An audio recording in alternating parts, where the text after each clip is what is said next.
आज हम class 9 chapter 7 त्रिभुज इसके बारे में पढ़ेंगे। पहले हम देखेंगे कि त्रिभुज होता क्या है। आपने छोटी कक्षा में पढ़ा होगा कि तीन भुजा से गिरिबंध आकृति त्रिभुज कहलाती है, जिसमें तीन कोण होते हैं, तीन भुजा होती है और तीन शीर्ष होते हैं। देखिए आपके पास त्रिभुज की आकृति बनी हुई है। माना कि इसी त्रिभुज को ले लेते हैं हम, त्रिभुज ए बी और सी। तो त्रिभुज में मैंने कहा था कि तीन भुजा होती है। तो पहली भुजा ए बी सी और ए सी, ये त्रिभुज की तीन भुजा हुई। त्रिभुज के कोण, कोण बी, कोण सी और कोण ए। शीर्ष ए, शीर्ष बी और शीर्ष सी, यानी कि किसी त्रिभुज में तीन कोण, तीन भुजा और तीन शीर्ष होते हैं। हम बात करते हैं सर्वांग समता। सर्वांग समता के बारे में हमने छोटी या पिछली कक्षा में पढ़ा था। यहाँ हम विस्तृत रूप से अध्ययन करेंगे सर्वांग समता के नियम, इसकी कुछ कसौटियाँ, अभिग्रह आदि के बारे में। तो सबसे पहला काम कि सर्वांग समता कैसे कहते किसे हैं। सर्वांग समता क्या होता है? सर्वांग समता मतलब क्या होता है? सभी प्रकार से बराबर, सभी प्रकार से बराबर। यानी कि कहने का मतलब है कि एक वर्ताकार गोल चूड़ी है, तो दोनों का आकार अगर समान है, आकार माप और समान है, तो वो सर्वांगसम होगी। यानी कि एक सिक्के के ऊपर दूसरा सिक्का रखने पर अगर एक सिक्का दूसरे सिक्के को पूरा का पूरा ढक लेता है तो वह सिक्का सर्वांगसम होगा। जैसे नोट है, मुद्रा है, 10 रुपये का नोट के ऊपर एक दूसरा 10 का नोट रखे तो वह एक नोट दूसरे नोट को पूरा का पूरा ढक लेगा, तो वह सर्वांगसम होगा। तो सर्वांगसमता की परिभाषा या इसका हम कह सकते हैं कि अर्थात वे आकृतियाँ जो समान आकार व समान माप की हो, उनका आकार समान हो और तथा उनका माप भी समान हो, same size and same shape, सर्वांगसम कहलाता है। अब देखिए सर्वांगसमता में त्रिभुज, सर्वांगसम त्रिभुज के बारे में जानकारी प्राप्त करेंगे। तो यदि एक त्रिभुज की भुजा, या मैं कहूँ कि किसी एक त्रिभुज की भुजा व कोण दूसरे त्रिभुज की भुजा व कोण के बराबर हो। कौन सी भुजा व कोण? संगत भुजा। यानी कि एक त्रिभुज के भुजा व कोण दूसरे त्रिभुज की संगत भुजा व कोणों के बराबर हो, तो वह त्रिभुज सर्वांगसम त्रिभुज कहलाएगी। देखते हैं और उस नियम को हम कहेंगे संगत भाग। अगर जब बराबर होते हैं तो उस नियम को कहते हैं हम सीपी। ये देखिए यहाँ हमारे पास दो त्रिभुज बने हुए हैं, त्रिभुज ए बी सी और त्रिभुज पी क्यू आर। इन त्रिभुजों को देखिए, आप देखोगे कि एक त्रिभुज इस प्रकार बना हुआ है और एक त्रिभुज इसका ठीक विपरीत उल्टा बना हुआ है। देखिए आकृति तो वो की वही है, अब उसके साइड को हमने क्या किया है कि उसको उल्टा रख दिया है। तो यह देखिए संगत भुजा की बात करेंगे हम, तो सबसे पहले सर्वांगसम त्रिभुज की बात कर लेते हैं। तो यह देखिए कि ए पी बराबर है किसके? पी क्यू के। हम तो ये बात करेंगे त्रिभुज ए बी सी और त्रिभुज पी क्यू आर। तो यह ए बी सी और पी क्यू आर, तो ए बी 4.5 तो पी क्यू 4.5, ये वाली भुजा हो गई। इसकी संगत भुजा कौन सी है? इसकी संगत भुजा ये। सर्वांगसम त्रिभुज में संगत भुजा का बराबर होना अति आवश्यक है। दूसरी बात, बी सी 5 सेमी तो क्यू आर 5 सेमी, संगत भुजा समान।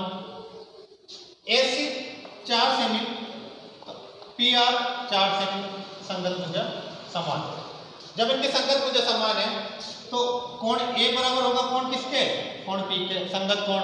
और कोण बी बराबर होगा कोण क्यू के, संगत कोण है। तो हम कह सकते हैं कि त्रिभुज ए बी सी सर्वांगसम होगा त्रिभुज पी क्यू आर के। आई बात समझ में? नेक्स्ट, सर्वांगसमता की कुछ अभिग्रहित है, कुछ नियम है, या हम कह सकते हैं कि सर्वांगसमता के नियम। आपने पिछली कक्षा में पढ़ा होगा, सर्वांगसमता के मैंने नियम पढ़ाए थे। ऐसा ये हम कह सकते हैं कि एस का नियम, एस का नियम, एस का नियम, RHS का नियम आदि नियम हमने पढ़ा था। एस साइड साइड साइड, भुजा भुजा भुजा, SAS साइड एंगल साइड, भुजा कोण भुजा, ए कोण कोण साइड, RHS समकोण कर्ण वाला नियम। तो ये सर्वांग समता के नियम है और हमें इन्हें मानना पड़ेगा। तो देखिए इनके बारे में हम कुछ जानकारी प्राप्त करते हैं। तो पहला नियम है अपना SAS का, S साइड एंगल साइड, भुजा कोण भुजा, भुजा कोण भुजा। देखिए SAS का हमें नियम यह कहलाता है कि यदि किसी त्रिभुज की दो भुजाएं और उसके अंतर्गत बना कोण अन्य त्रिभुज की दो भुजाएं और उसके अंतर्गत बने कोण के बराबर होंगे तो वह सर्वांगसम त्रिभुज कहलाएगा और वह नियम कहलाएगा SAS का नियम। कहने का तात्पर्य है, वापस बता रहा हूँ, ये देखिए यदि एक त्रिभुज की दो भुजाएं और उसके अंतर्गत बना कोण अन्य त्रिभुज की दो भुजाएं और उसके अंतर्गत बना कोण बराबर हो तो वह कहलाएगा SAS का नियम। पहला देखिए SS के नियम को हम डायग्राम द्वारा समझते हैं। हमारे पास दो डायग्राम बना हुआ है, यानी त्रिभुज ABC और त्रिभुज PQR। हमारे पास दो त्रिभुज है। यह हमें दे रखा है कि देखिए AB की संगत भुजा क्या है, PQ, और BC की संगत भुजा क्या है, QR, और AC की संगत भुजा क्या रहेगी, PR। इसका संगत कोण कोण Q, कोण C का संगत Q, कोण C का संगत कोण कोण R, और कोण A का संगत कोण कोण P। देखिए सर्वांग समता में संगत कोण बराबर होना अति आवश्यक है। यहाँ बात हो रही है संगत कोण की। अब यह देखिए कि कोण B किसके बराबर है, कोण Q के। हम ये देख रहे हैं कि साइड एंगल साइड, किसी त्रिभुज की दो भुजा वह एक कोण अन्य त्रिभुज की दो भुजा वह कोण के संगत कोण के बराबर हो। तो यहाँ बात करते हैं कि AB बराबर कितना है, PQ। ये देखिए ये दो सेमी है तो ये दो सेमी, तो AB बराबर PQ। नेक्स्ट BC 4 सेमी तो QR कितना है, 4 सेमी, भुजा भुजा। दूसरी बात करते हैं, कोण B 50 डिग्री है, कोण Q 50 डिग्री है। ये तो मैं ये कह सकता हूं कि यह सिद्ध होता है कि SAS का नियम इसमें लागू होता है और त्रिभुज ABC सर्वांगसम है त्रिभुज PQR के। त्रिभुज ABC सर्वांगसम होगा त्रिभुज PQR के।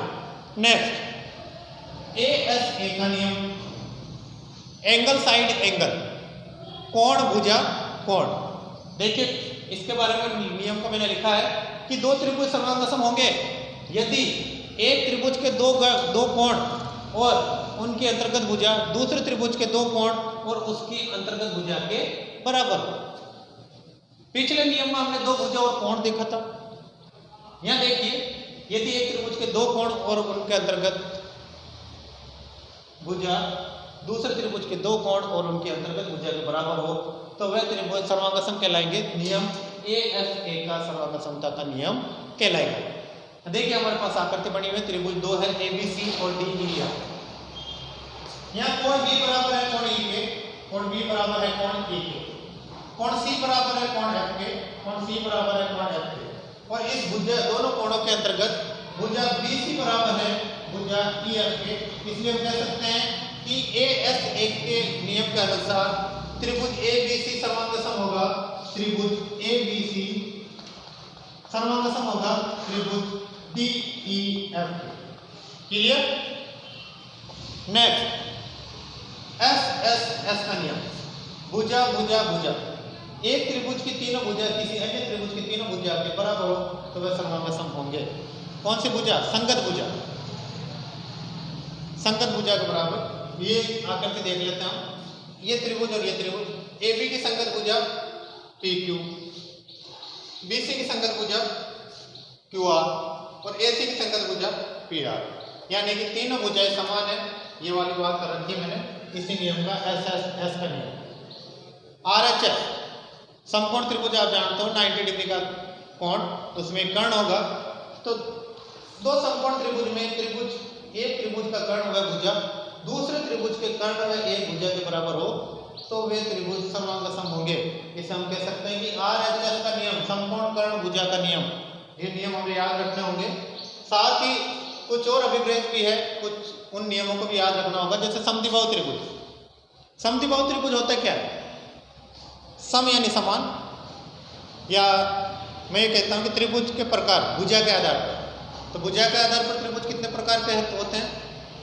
समबाहु, समद्विबाहु और विषमबाहु। समबाहु त्रिभुज, सम यानी समान, बाहु यानी भुजा, अर्थात वह त्रिभुज जिसकी तीनों भुजाएं समान हो, समबाहु त्रिभुज कहलाता है। समद्विबाहु त्रिभुज, वह त्रिभुज जिसकी दो भुजाएं समान हो, समद्विबाहु त्रिभुज कहलाता है। यानी सम यानी समान, द्वि यानी दो, बाहु यानी भुजा, समान दो भुजाएं बराबर हो, समद्विबाहु त्रिभुज कहलाएगा। विषमबाहु त्रिभुज, विषम यानी असमान, बाहु यानी भुजा, अर्थात वह त्रिभुज जिसकी तीनों भुजाओं की लंबाई असमान हो, विषमबाहु त्रिभुज कहलाता है। मैं बात कर रहा हूँ समद्विबाहु त्रिभुज की। अगर समद्विबाहु त्रिभुज की समद्विबाहु त्रिभुज के बराबर भुजाओं के समकोण बराबर होते हैं। देखिए ये, इसको वापस बढ़ा देता हूं मैं, ये भी देखिए,